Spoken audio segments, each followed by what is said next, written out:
Selamat pagi. Pagi semua. Apa kabar? Baik-baik. Sip. Hari ini agak sedikit beda ya. Kenapa tuh? Kita cewek bumi.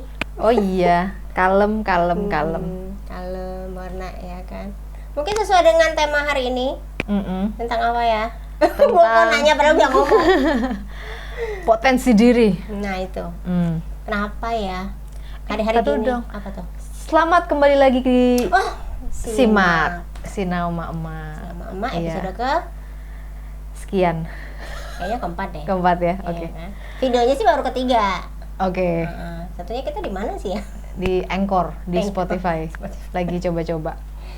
Oke, jadi kita minta pendapat kalian. Enaknya kita di YouTube, di Spotify atau di mana? Ya, mau live juga boleh. Di TikTok atau di IG. Tulis aja di komen. Ya, terus di komen. Mungkin dengan ngomongin tema hari ini, mungkin orang akan lebih memberanikan diri atau tergugah untuk berdiskusi dengan kita. Iya sih. Iya. Maunya sih kayak gitu ya. Lebih interaktif. Betul. Kalau Jadi- cuma kita berdua tuh kayaknya capek juga ngomong berdua. Ya nggak? karena mikir Karena mikir. Coba kalian tanya, ayo tanya. Gitu atau maksudnya. share. Share sesuatu pengalaman atau apa, nanti kita bahas ya kan. Betul. Gitu. Betul. Oke, deh, kita tunggu ya guys. By the way. Oke, balik lagi ke tema hari ini tentang potensi diri. Oke, apakah potensi dirimu? Apa potensi dirimu? Gue balik-balik nanya aja kita apa ya? Pertanyaan dijawab oleh pertanyaan dengan pertanyaan. Potensi diriku itu salah satunya, kan potensi bisa banyak ya. Banyak. Tapi mungkin yang terhighlight gitu, potensi diri tuh berpikirnya dari mana sih? Dari yang kita jago melakukan atau dari yang orang lain banyak bilang? Dari sesuatu yang sudah kita miliki. Dari yang- Namanya potensi itu kan Oh. dari dalam. Dia bisa berubah genetis, berubah, bisa berupa hal yang diturunkan, atau bisa sesuatu yang dilatihkan. Oh. Tapi sebenarnya kita sudah ada bibit itu. Berarti kalau potensi gua adalah apa ya? Kenal gampang ngobrol gitu nggak sih? Iya, itu salah satu. Itu salah satu potensi ya. Salah satunya tuh. Kok gue jadi saking berpikirnya Saking berpikirnya ya. jadi kan? bingung. Sebenarnya nggak usah dipikirin lah. Kalau mikirin potensi itu kita ngelakuin apa sih? Udah Oke. itu aja. Oke, berarti kalau bertanya potensi kita apa? Kita sudah melakukan apa gitu? Iya. Oke, sudah beranak, sudah melahirkan. Aku punya potensi merasakan kesakitan yang Kesakitan luar luar biasa. Ternyata bisa dilewati. Nah, iya. Artinya kalau kita punya potensi itu kita sebenarnya menyadari bahwa kita tuh punya kemampuan, punya kekuatan, punya hal-hal yang akhirnya itu akan muncul, tapi munculnya itu bisa saat itu atau bisa juga nanti. Bisa karena nanti. butuh waktu, butuh proses gitu. Butuh menemukan juga, Butuh menemukan walaupun juga. sudah ada, sudah hadir, tapi kan ditemukannya, terus Betul. dikembangkannya, Betul. terus menjadi sesuatu yang ya bisa besar atau bisa biasa aja. Nah kalau kayak gue kali gitu kan. Kemampuan aku untuk ngomong itu baru dimulai ketika aku berusia 30-an tahun. Karena selama itu aku tuh orang di belakang layar. Tapi kalau disuruh maju gue bisa. Gitu. Entah ada sesuatu yang membuat aku tuh kurang percaya diri. Nah, ketika aku kurang percaya diri kan namanya orang ngomong kan perlu kepercayaan diri ya kan. Iya. Nah, ternyata yang membuat aku tidak percaya diri adalah aku merasa belum cukup bekal Iya. di situ. Itu aku rasakan dengan Nah, main cello. jadi kalau kita merasa belum cukup bekal kemudian kita ingin melakukan sesuatu tuh pasti akan ada ya ketidakpercayaan diri itu. Iya. Padahal jangan-jangan kita punya potensi tuh di situ. Makanya kalau kita menyadari itu cepet-cepet deh. Apa istilahnya langsung latihan, langsung cari tahu. Iya. Gimana nih caranya biar jadi orang yang pintar ngomong misalnya. Gitu. Dan ya mungkin dari dulu pun aku kan suka ikut organisasi. Tapi kalau aku disuruh memimpin organisasi, aku nggak terlalu suka gitu. Tapi teman-teman tuh melihat aku punya potensi sebagai leader. Nah, memang kan leader juga ada yang macam-macam ya. mungkin aku salah satu leader bukan yang commander gitu. Tapi aku leader yang influencer yang sifatnya mempengaruhi orang. Kamu bisa nggak ngelakuin ini? Kamu bisa. Jadi kayak memicu orang supaya ayo dong lakukan sesuatu. Kadang-kadang gue yang jadi bos gitu kan, ngapa-ngapain. Ini leader macam ini. Tapi artinya, oh aku ternyata potensinya di situ gitu. Cuma aku nggak merasa itu bukan pemimpin buat aku. Karena ada temanku bilang potensi itu ada kayak, kamu bilang tadi kan orang juga bisa ngelihat, oh kamu tuh bagus loh di sini, oh kamu bagus loh di situ. Ya kita sadar atau enggak kan? Tapi kalau secara tadi kan kita ngomongin potensi yang sifatnya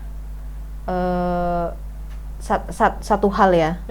Tapi sebenarnya kalau di breakdown itu potensi itu tuh bisa bentuknya apa gitu?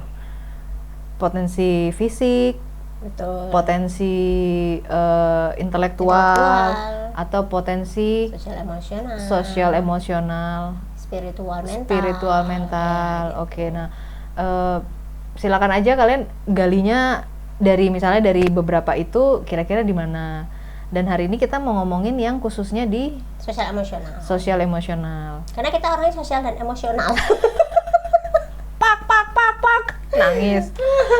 Terus jadi potensi sosial emosional itu bisa juga orang sering bilangnya EQ ya. EQ adalah kemampuan emosional seseorang dan sosial seseorang yang lebih kalau kita bicara tentang intelligence itu sebenarnya kan kalau IQ ada scoringnya. Nah kalau ini juga sebenarnya kalau kita bilang potensi sebenarnya lebih ada kecenderungan ke arah misalnya orang yang sosial emosional kecenderungannya apa sih, ada cirinya tuh gitu.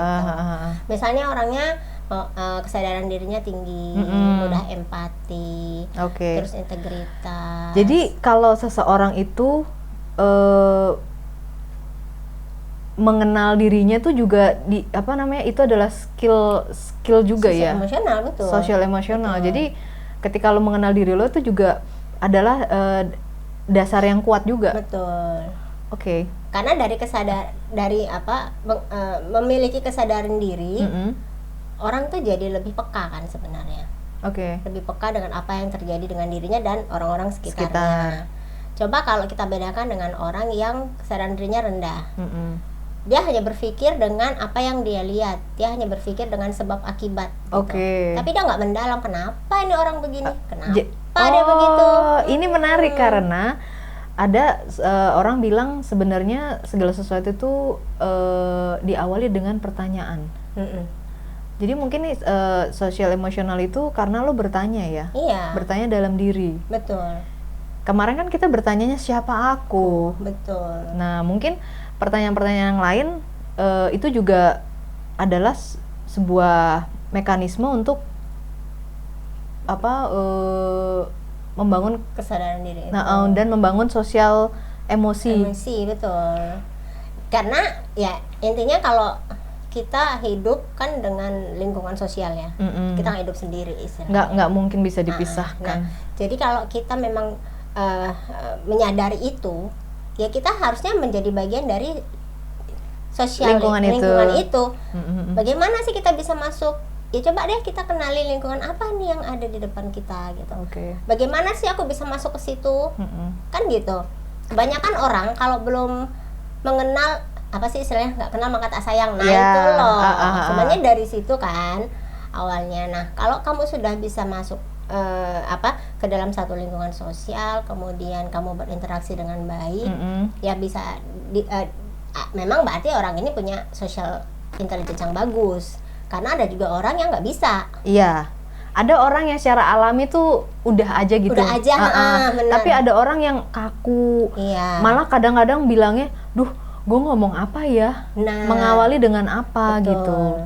Berarti kalau ada orang yang luas, supel, itu tuh berarti salah satu potensi dalam diri yang perlu dan bisa dikembangkan menjadi sesuatu yang lebih besar. Nah, beberapa contoh yang bisa kita ambil orang yang social intelligence-nya tinggi, rata-rata memang selebritis, ya kan? Rata-rata apa? Selebritis. Oh, oke. Ya, apalagi yang tipenya kayak butterflies, apa tuh istilahnya? Itu loh yang suka menonjol. Aduh, gue lupa deh istilahnya. Itu dia pokoknya ada butterfly gitu, Red. Nanti kalau yang ingat tolong di komen ya. Nah, dia masuk kemana aja, itu nggak ada masalah. Tapi ada orang yang memang secara social intelligence baik, tapi belum tentu loh bisa masuk ke semua lini dengan nyaman. Jadi mungkin orang yang sosial EQ-nya tinggi itu mungkin bisa beradaptasi dengan baik. Iya, dengan baik, betul. Dengan baik. Nah, itu bisa berpengaruh ke dalam kehidupan sehari-hari itu. Kenapa dia bisa mungkin lebih sukses? Karena dia bisa menjalani hari-harinya dengan baik, dengan luas. Stres pasti ada. Tapi bagaimana dia memanage stres, nah itu bagian dari emotional intelligence-nya kan. Oke. Kalau sosialnya ya itu tadi mungkin stresor dari luar nih macam-macam nih, tuntutan ada apa gitu. Tapi kalau dia secara sosial emosional baik, intelligence-nya bagus, masalah yang mempengaruhi emosinya itu pasti bisa terhandle. Iya. Makanya social emotional intelligence tuh kadang nggak bisa dilepasin, karena mereka dua hal yang akan saling mempengaruhi, saling berhubungan. Nggak apa duluan, tapi akan berjalan bersama-sama. Ini kayak nasi goreng sama acar. Oh, enak. Buat gue nggak bisa dipisahkan itu. Lah sama kerupuk, Bo. Sama kerupuk juga. Iya. Oke, kalau misalnya kita taruh di konteks kali ya. Misalnya kita kan mama ya, punya anak apa segala macem. Ini kalau untuk anak-anak yang kan kita suka ada, kenapa kita menyekolahkan seorang anak di sekolah tertentu? Pasti banyak alasan. Mungkin salah satu alasannya tuh ingin membangun sosial emosi yang tinggi dan stabil. Ini kan stabil, ya kayak sinyal wifi ya. Makin tinggi makin stabil. Apa ya? Kalau misalnya gini, waktu pertama kali gue berencana punya anak apa segala macam, udah kebayang nih sebenarnya di kepala bahwa salah satu yang terpenting dalam membesarkan anak itu adalah mengembangkan EQ. Karena bagaimanapun sepinter-pinternya lo, seganteng-gantengnya lo, secantik-cantiknya, sekaya-kayanya, kalau tidak bisa bekerja sama dengan orang lain, mau jadi apa? Jadi Einstein. Nggak punya temen. Tapi sukses. Iya. Ya bisa sih. Tapi memang itu kan pilihan pasangan ya kan. Artinya ketika rumah tangga ya semua yang berumah tangga pasti punya tujuan lah. Anaknya mau dijadiin apa gitu. Sebentar ya. Oke, kita ada tamu baru. Lanjut lagi. Oke, dari mana dia? Ini anak perkembangan yang. Nah, kalau lo sendiri kan alasannya itu gitu. Salah satunya itu. Ya, perhatian gue yang paling besar itu. Karena ya menurut pengalaman ada orang-orang yang yang mungkin bisa bermanfaat lebih, tapi karena sombong, atau karena merasa dirinya lebih dari orang lain, jadinya kita nggak bisa mengambil manfaat itu gitu loh dari orang itu. Bukan nggak bisa, lebih ke males. Karena kalau kita kalau kita udah disombongin, gimana sih rasanya kan? Kan kalau misalnya kita bekerja sama terus hati kita juga enak kan, tambah enak. Walaupun nggak bisa selamanya ya. Gitu sih. Jadi gue pikir sama ini impact-nya nanti ke kehidupan selanjutnya. Misalnya anak tumbuh, sekolah, bekerja, terus berumah tangga gitu, berkeluarga. Nah ini tuh, kalau udah sampai pada titik berkeluarga ini nih yang maunya gue tuh anak-anak tuh bisa dapet kalau misalnya dia punya kesadaran diri yang tinggi, salah satu EQ itu, mudah-mudahan bisa menjalani misalnya berumah tangga itu dengan tenang, dengan pokoknya nggak stres tapi bisa dihandle gitu loh. Iya, setuju sih. Panjang banget ya gua anunya. Ya intinya harapan setiap orang tua lah anaknya sampai kita lepaskan menikah dengan orang lain tuh hidupnya tenang bahagia kan gitu ya. Iya. Tapi kalau kita misalnya mundur nih, kita dulu sekolahnya yang kayak gitu nggak sih? Ya enggak lah. Nah, bahkan apa namanya? Jauh dari sempurna. Bahkan kita nangis atau kita merasa apa gitu nggak digubris. Betul. Jadi kita juga sebenarnya lebih kebingung sih jatuhnya. Iya, ini sebenarnya gue boleh nggak sih nangis? Iya. Ini sebenarnya gue boleh nggak sih marah atau gimana gitu? Ya itu ini kita mungkin satu generasi yang di masa-masa itu tidak pernah diasah kepekaan emosionalnya. Betul. Jadi akhirnya kita kayak orang yang ya itu tadi lost dengan emosi sendiri. Gue perlu ketawa, perlu nangis nih ya, atau gue nangis sambil ketawa gitu kan. Tapi untungnya gue bergaul. Nah, iya. Mau bergaul, jadi konflik semua konflik atau semua keadaan baik itu bisa direfleksikan, terus gue mesti begini, mesti begitu. Kita ketemu orang yang lebih tua, kalau misalnya kita nggak kurang respect dalam satu perilaku gitu, perilaku ini tuh ternyata tuh bukan perilaku respect gitu loh, sama misalnya yang lebih tua. Ada juga orang tua yang udahlah biasa aja, jadi kita nggak terlalu formal banget tuh juga ada. Jadi kita belajar ngukur kira-kira nih orang. Nah itu tuh sama ini kita jadi belajar bahasa nonverbal. Itu tuh kayaknya penting banget. Gue bilang nih orang lagi mens. jauhi dia. Tapi itu kan menunjukkan bahwa sebenarnya lo atau gue termasuk yang kayak lo juga gitu. Kita sebenarnya sudah ada potensi dengan EQ yang tinggi. Cuma di masa kita dibesarkan itu ditekan. Bukan ditekan, mungkin tidak dikenali. Jadi nggak dikembangin. Betul. Beberapa orang bahkan ditekan ya, ada yang seperti itu. Ada yang diabaikan. Gitu. Lebih parah ya. Lebih parah lagi. Jadi akhirnya kalau kita bukan diri kita sendiri yang mencoba menemukan diri kita nih siapa, ya potensi itu nggak akan muncul, ya kan? Itu katanya kunci deh, kunci. Jadi kita tuh tidak boleh bergantung sama orang lain, bahkan sama orang tua kita sendiri. Betul. Jadi keadaan apapun kita tumbuh, itu ya kita. Jadi kalau kita mau menyadari potensi, kalau misalnya tidak dapat dari orang tua atau dari teman-teman atau gimana, tetap harus bisa ditemukan oleh diri sendiri. Dan itu proses yang alamiah sebenarnya. Kalau kita bicara secara perkembangan kognisi, itu kan prosesnya kan dimulai dari kita pubertas itu. Jadi bagian depan otak kita ini yang berkaitan dengan analisa berpikir, pengambilan keputusan, itu kan mulai berkembang dari SMP sampai kita 25 tahun tuh baru matang. Artinya makanya di usia-usia itu tuh kita kayak benar-benar mencari gue nih siapa, gue nih sukanya apa ya kan, gue tuh punya potensi apa sih, gue pengen jadi apa nih.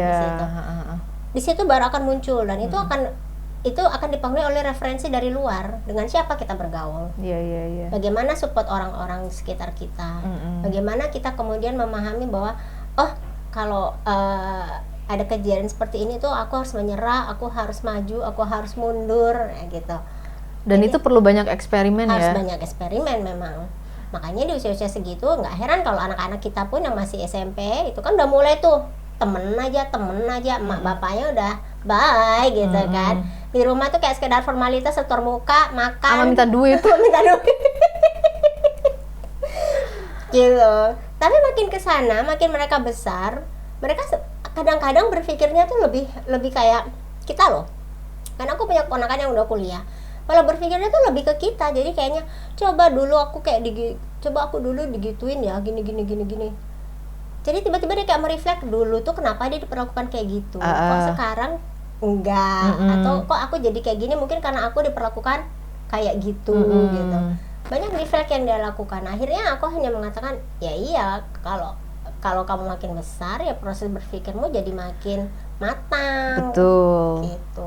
Dan makanya di usia 25 mungkin kita baru akan paham, ternyata gue tuh di sini loh. Gue pikir gue lo telat. Gue stupid. Karena gue merasa dari dulu gini loh. SD, menjalani SD, pahami baru SMP. Walah, kemarin SD tuh ngapain aja? begini begitu. SMP lulus SMP baru SMA walah, terus SMA dan kuliah barungannya walah. Udah emang anu ya telat. Enggak, bisa nggak sih kita melakukan sesuatu dan membangun kesadaran di waktu yang sama gitu? Bisa kan? Itu kalau orang yang gue telat itu tadi salah satunya kalau orang itu punya interpersonal yang kuat. Karena itu salah satu intelligence juga gitu. Jadi apapun yang dia lakukan, dia mencoba untuk memahami sebab akibatnya, mengapa aku begini, mengapa dia begitu, dan proses itu akan terus dikulik sampai detail-detailnya. Itu anak filsafat. Untung gua enggak, gua tetangga sih psikologi, jadi agak sedikit manusia lah. Tapi sekali lagi tidak semua orang juga dibekali dengan interpersonal yang kuat. Betul. Akhirnya prosesnya bukannya kita bodoh, cuma memang jadi terlambat aja karena ya itu tadi rata ya. Kalau orang ekstrovert kayak kita, itu kan memang yang kita cari itu energi dari luar. Kita butuh itu gitu. Iya, betul. Supaya kita bisa kayak wah 100% full gitu lah baterainya gitu kan. Walaupun kemana-mana sendiri itu tidak masalah. Ya masalah juga sebenarnya. Jadi kita pengennya kalau gue bisa ngebayangin kemana-mana naik bis sendiri tapi keluar gitu loh. Keluar, iya. Enggak mainan tanah di rumah gitu. Itu kurang nggak gimana gitu kan. Iya. Jadi akhirnya yang kita cari energi dari luar itu gitu. Karena kita sibuk keluar, kita lupa dalam. Betul banget. Nah itu sih yang membuat kita jadi kadang-kadang kayak miss. Tapi kita nggak akan pernah kehilangan intisari dari peristiwa kok. Kita orang-orang yang kita ngakuin ya kalau kita social emotionalnya tinggi, intelligence-nya ya.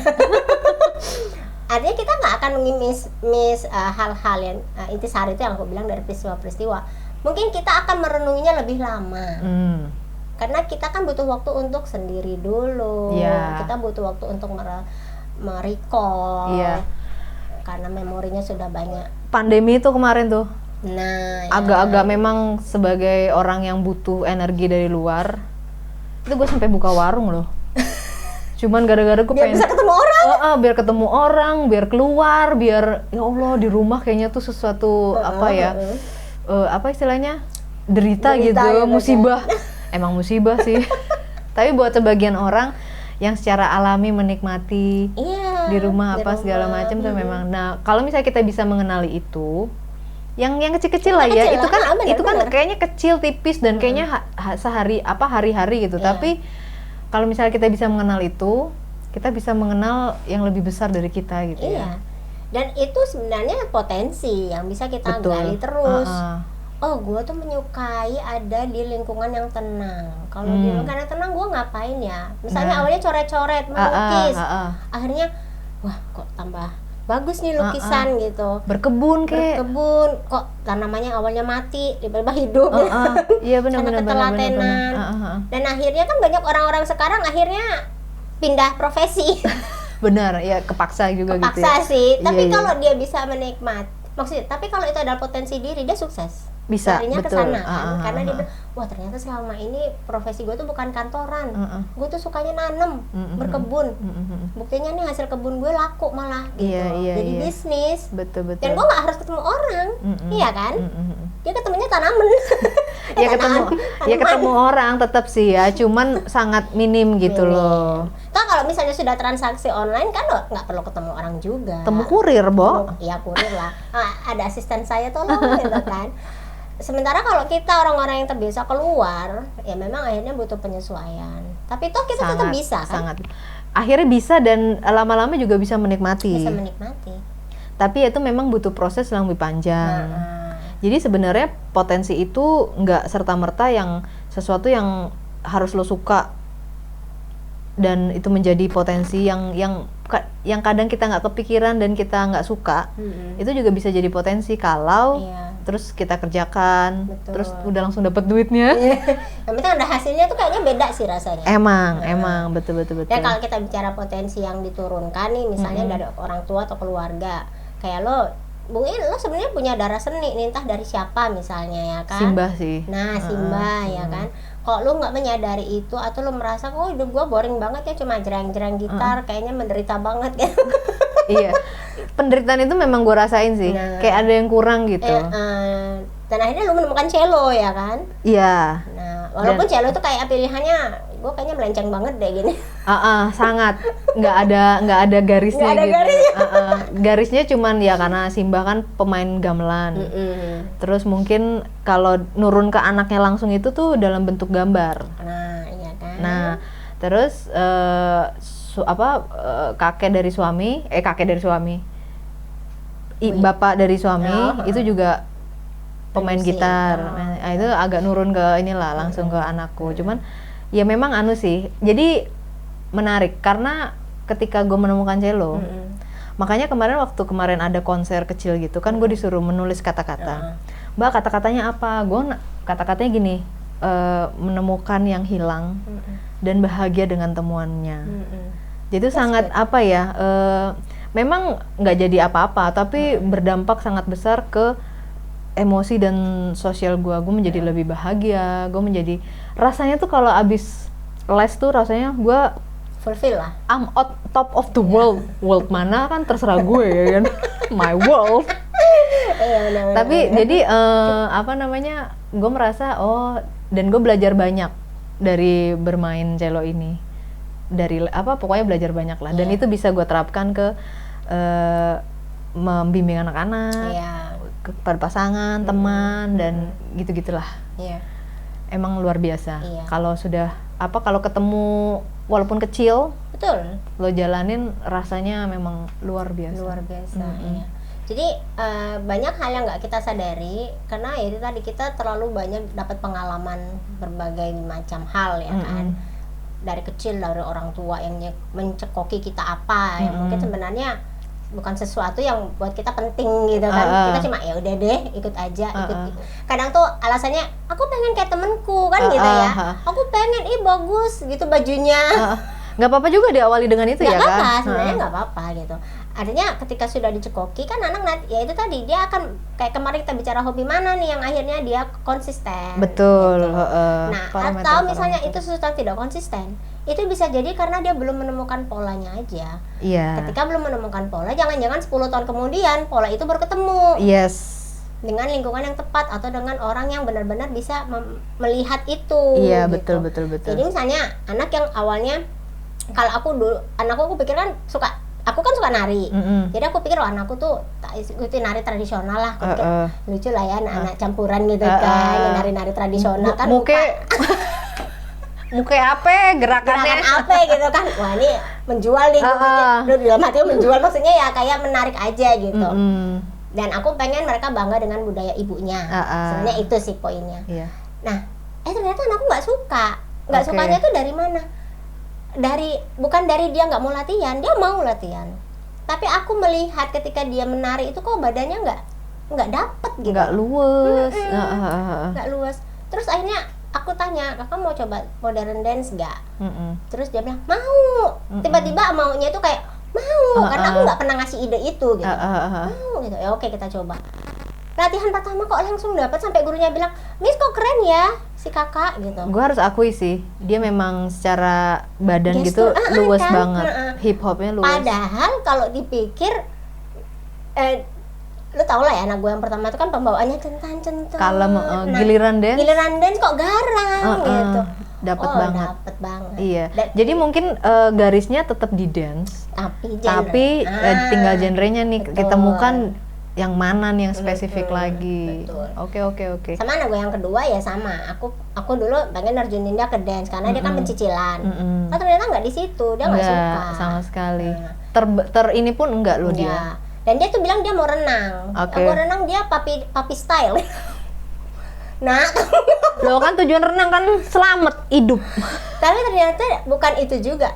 Aku sih mikirnya turunan dari Dedinya adventurous orangnya. Jadi suka mencoba hal baru dan menantang. Nah dia tuh kalau ngeliat apa-apa yang kayak danger gitu, dan emaknya kan udah langsung alert ya. No, kamu kan cewek, udah langsung kayak, nih anak tolong deh, bisa nggak sih nggak minta itu gitu. Iya. Tapi ya kalau itu potensinya dia, aku kan nggak bisa menutupi terus. Jangan, karena tetap akan keluar. Cuman kalau walaupun kita nggak melakukan potensi kita, sebenarnya kayak potensi itu nggak akan hilang. Nggak ada hilang. Cuman akan membengkak kayak bisul. Nanti suatu saat waktunya tepat, ketemu orang yang tepat, ketemu orang yang tepat, tinggal ini sih, tinggal menetas. Betul. Jadi aku juga kadang-kadang berpikir apa aku masukin klub sepeda, masukin apa gitu ya si Ade. Terus pada suatu hari dia tuh ngajak opanya naik sepeda, terus sama opanya dibawa tuh ke lapangan. Kebetulan itu ada trek sepeda itu loh yang jumping apa sih, trek apa sih namanya tuh? Ya kayak off-road kalau mobil. BMX. Nah, trek BMX-nya untuk latihan kan. Sama dia dijajal, Bu. Kata opanya jatuh dia berapa kali tapi nggak apa-apa. Oh, oke. Dan aku bilang, "Nah, jangan yang kayak gitu dong." Tetap nggak rela maknya, lu cewek kan tetap takut ya. Ya bayangin anak cewek jumping jatuh, ya Allah. Iya. Wah, ini bisa panjang sih nih. Panjang makanya. Tapi ya itu tadi, kalau kita bicara potensi, betul kata lo, nggak akan pernah hilang. Nggak akan pernah hilang. Dia hanya akan mungkin menunggu waktu yang tepat, momen yang tepat. Jadi dan jangan takut. Dan dapat ini yang tepat, support yang tepat. Betul. Gitu. Iya. Jadi jangan takut. Kalau misalnya belum ketemu sekarang atau belum bisa dikembangin sekarang, dicari. Memang harus dicari. Dicari, betul. Hidup ini tuh memang harus berusaha. Dan kalau cuma diem aja memang sih. Kayaknya nggak. Kayak rezeki, Bo. Memang ada, tapi harus dijemput. Nah, iya, potensi juga begitu. Potensi juga harus dijemput. Dengan dikembangkan, dengan dilatih, atau misalnya pun kita benar-benar belum tahu nih apa. Coba deh, itu tadi kita bangun dulu kesadaran diri kita. Gue nih bagusnya apa ya? Kelebihan gue apa ya? Mungkin dengan baca banyak biografi. Nah, itu mungkin bisa membangun istilahnya itu loh, spark. Api dalam diri gitu. Mungkin kok dia bisa begini, kok bisa begitu. Soalnya bokap gue dulu tuh sering banget ngasih kayak biografi orang gitu. Jadi inspire lah ya. Supaya kita tuh lebih kebakar gitu. Betul. Kebakar. Bohong. Mungkin bisa banyak-banyak baca buku. Dan kayak lo bilang tadi, kita nggak bisa hidup tanpa orang lain. Banyaklah ketemu orang, mungkin dengan ngobrol, betul. Ya kan? Istilahnya gini, even orang yang introvert sekalipun, dia tetap akan butuh orang 1, 2. Sangat, nggak bisa dilepas lah. Bisa dilepas lah. Nah, bahkan misalnya tadi, kayak lo suka berkebun, tapi kan lo harus ketemu kurir, ketemu pembeli. Itu tetap butuh kemampuan untuk berinteraksi. Betul. Nah, kalau tapi sebelum sampai ke situ, kayak aku bilang, kalau misalnya ini orang introvert, dia nggak tahu nih dia mau jadi apa. Gitu. Keluar deh gitu, ketemu orang, mungkin orang itu akan memberi sesuatu yang ya gue boleh coba nih. Nah, gitu. iya. Kan dia nggak perlu ngomong semua orang, nggak kayak kita orang extrovert kan. Kita nyamperin, hai apa kabar, kamu gitu kan. Iya. Kalau orang introvert kan duduk ceplek, itu nanti semesta mendukung kok. Tiba-tiba saya ada duduk di sampingnya dia, bertanya-tanya, akhirnya kan ngobrol. Tinggal ini orang nyaman atau enggak kan itu. Kalau nggak nyaman ya udah, gimana lah, dia mungkin mencari tempat yang lain atau ketemu yang lain yang membuat dia nyaman. Tetap itu akan menjadi satu referensi lah ya kalau ngobrol. Ini kalau tujuannya untuk menemukan potensi dan mengembangkan. Tapi kalau kalian sudah menemukan, nggak mau dikembangin juga nggak apa-apa. Itu pilihan masing-masing. Betul. Nggak harus. Iya. Kita nggak mau mengendorse sebuah perilaku ya. jadi ini kita hanya membuka wacana. Kira-kira yang belum menemukan, pengen menemukan. Betul. Salah satu caranya begini. Tapi kalau yang nggak mau menemukan, karena ada orang yang gue nggak suka basa-basi. Udah, berarti kan dia menutup pintu. Nggak apa-apa juga. Kalau tujuannya bukan mengembangkan diri lah, basically. Karena orang dengan karakter tertentu merasa itulah potensinya dia. Misalnya dia suka tidur. Potensinya bisa jadi potensi kalau digali. Jadi kan wajahnya cerah. Wajahnya cerah kan, banyak tidur, Bo. Mungkin dia jadi bisa jadi model pencerah wajah. Mungkin ya. Iya loh. Jadi sleep trainer. Sleep trainer juga bisa. Tapi kan dia tetap harus ini kan? Harus bangun. Membuat modul. Iya. Namanya jadi trainer kan harus terstruktur. Iya. Nah, modulnya itu kan dia bisa buat berdasarkan pengalaman dia nih. Ini kemana sih ngomongnya? Pokoknya disambung-sambungan dah gitu ya. Pokoknya apapun yang kalian kerjakan tuh sebenarnya bisa jadi potensi. Termasuk ini. Apa? Yang suka check out Shopee. Oh iya, itu bisa jadi personal shopper. Nah, orang lain. Karena dia fokusnya cuman dia harus ketemu orang yang tepat. Yang nggak punya waktu. Betul. Nyambung-nyambungannya gimana? Iya benar-benar. Enggak, sekarang tuh nggak ada batasan kok. Kalau kita mau jadi profesi apapun tuh nggak ada batasan. Iya. Dan nggak ada yang kelihatan lebih bagus atau lebih buruk tuh nggak ada. Nggak ada. Karena semua yang kita lakukan tuh berpotensi jadi duit. Benar. Orang jadi petani aja sekarang kaya raya. Agak bergengsi gitu. Apalagi terus live di TikTok, terus kayak Liziki gitu, apa dia nggak bikin videonya kan effort banget ya. Iya. Ya dengan model kamera ya kan sebenarnya. Dan model mikrofon supaya didengarnya enak. Dan yang satu lagi kayak aku bilang di awal, modal percaya diri. Udah. Segala sesuatu itu harus percaya diri, lakukan dengan percaya diri gitu. Walaupun awalnya percaya dirinya 1 langkah ke depan tuh 1 senti, ya itu udah percaya diri loh. Kan langkah kecil untuk sesuatu yang besar. Betul. Aduh. Jadi buat teman-teman yang katanya gini, oh udah umur segini udahlah, jangan. Kalau Anda nggak tahu kita ya. Jangan, pokoknya selama kita hidup kita harus tetap bergerak dan ya lakukanlah yang membuat kita senang. Intinya kita dari awal selalu ngomong gitu ya, lakukan yang membuat kamu senang. Jangan-jangan sesuatu yang menyenangkan itulah yang menjadi bagian dari potensi dirimu yang terpendam. Bahkan melakukan hal-hal yang menyenangkan itu tetap ada penderitaannya. Tetap ada. Tapi kita pasrah mau menderita untuk itu.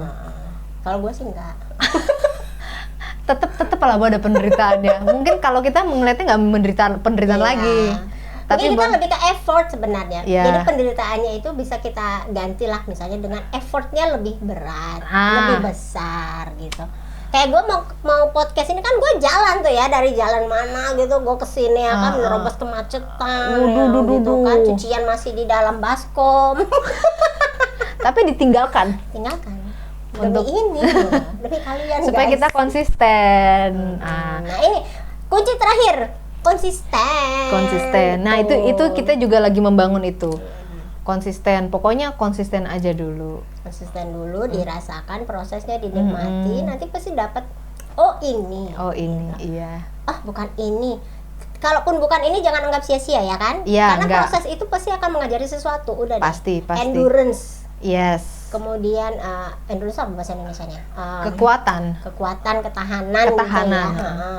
Kemudian integritas bahwa kita tetap harus berjuang, kita harus melakukan hal yang kita yakini benar. Sama gitu. Ini kemampuan kita membangun narasi. Itu kan lama-lama kan karena kita selalu seminggu sekali begini, lama-lama ternyata ini loh lebih baik begini, lebih baik begitu. Jadi kita merasa harus lebih baik. Jadi penderitaannya di situ. Ketika kita mau konsisten tuh godanya kan banyak ya kan. Banget. Ketika kita misalnya mau ngapain, gue lagi gini, gue lagi gitu gitu. Atau kita lihat video kita sendiri, sayang kenapa sih ngomongnya kayak gini? Kenapa muka gue kayak gini ya? Kan kayak gitu kan. Tiba-tiba aja muncul, aduh gue harus mengurangi kata-kata ini nih. Iya. Itu sebenarnya penderitaan nggak sih? Kalau kita kayak merasakan, ya elah ternyata aku tuh masih kurang di sini. Gitu. Tapi kita pede aja sih. Tetap aja posting. Dan ya. Jadi buat teman-teman kalau misalnya pengen ngobrol sama kita bisa. Kita membuka forum karena kayaknya lebih enak kalau lebih interaktif. Betul. Jadi misalnya ada yang mau share kehidupannya juga boleh. Ada yang mau share cara atau gimana lebih boleh. Nanti komen aja. Nanti kita atur waktunya dan platformnya. Bisa di sini, bisa tempat lain. Karena zaman sudah sangat teknologi sudah sangat canggih, banyak platform apa segala macam. Kita cuma butuh kuota. Yakin nih gitu. Kuotanya cukup nih, tinggal berapa ribu. Oke deh, kita tak terasa sudah hampir 40 menit dan kayaknya kita cover udah cukup ya. Cukup untuk hari ini. Semoga bermanfaat dan sampai ketemu minggu depan. Thank you. Dah.